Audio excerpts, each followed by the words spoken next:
Respected sir, I have 4 questions.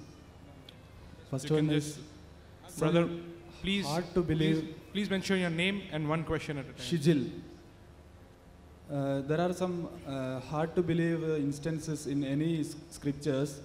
For instance, in Quran, like birds dropping stones in a battlefield on the enemy's context like that, which is hard to believe. That's my first question. There's a question, there's certain thing mentioned in the Quran like birds dropping stones, talking about Surah Fil, chapter number 105.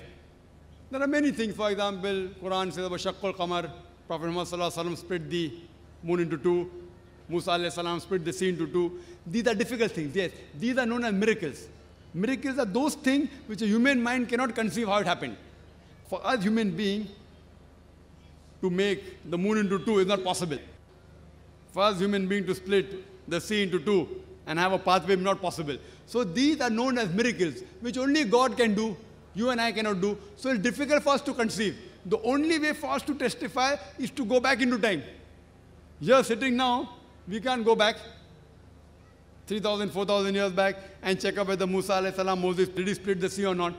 So what we say, these are miracles which doesn't allow us to go back in time. But there are many things which Quran has said, which has come true today. For example, Quran speaks about science, about the Big Bang.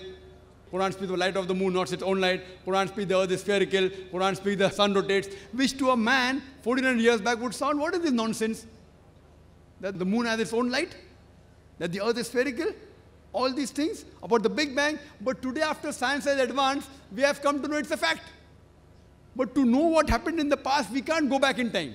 So what my logic says, whatever the Quran has mentioned, certain things we can check up now. Certain things we can't check up. We can't go back in time.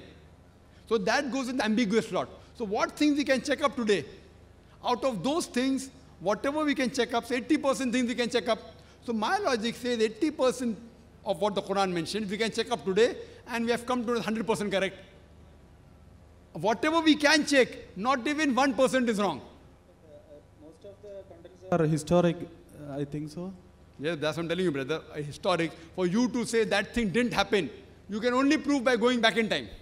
If the Quran says Prophet Moses split the sea, you can't prove that he didn't split. Neither can you prove he split. But we can't go back in time. Can we go back 3,000, 4,000 years back? Can we go? We can't. So what we say logically, this may have happened, may not have happened. May have happened, may not have happened. The birds may have dropped stone, may not have dropped stone. Correct? What we say, this is ambiguous. If we talk about the nuclear bomb, 1,000 years back, would they have believed? Would they have believed? They would have said this is nonsense, right or wrong? But today you and I believe or not? Because science is advanced. Similarly, there's nuclear bomb, there's atom bomb. So birds dropping stones, what's the problem? It is so easy. Nuclear bomb is more difficult. So here we realize we cannot go back in time. So what my logic says, whatever we can testify today, whatever we can analyze today, out of that, 100% has been proved to be correct. 20% we can't analyze, we cannot go back. We can't go in future. We cannot prove scientifically whether there's heaven or hell. So you'll ask me, Brother Zakir, you're a medical doctor. How do you believe in heaven and hell? I said that goes in the 20% ambiguous slot. So my logic says when 80%, what we can check today of the Quran, has been 100% to be correct. Not even 0.1% is wrong. So my logic says what 20% is ambiguous, inshallah, God willing, even that will be correct. Maybe science will advance after 50 years, after 20 years, we'll come to know about life after death, we may come to know about heaven or hell. So my logic says there's a logical belief that when not even 0.0001% has been proved wrong of the Quran, 80% is 100% correct. So my logic says, inshallah, the 20% which you can't verify by going back in time or going in future, even that inshallah will be correct. Hope that answers the question.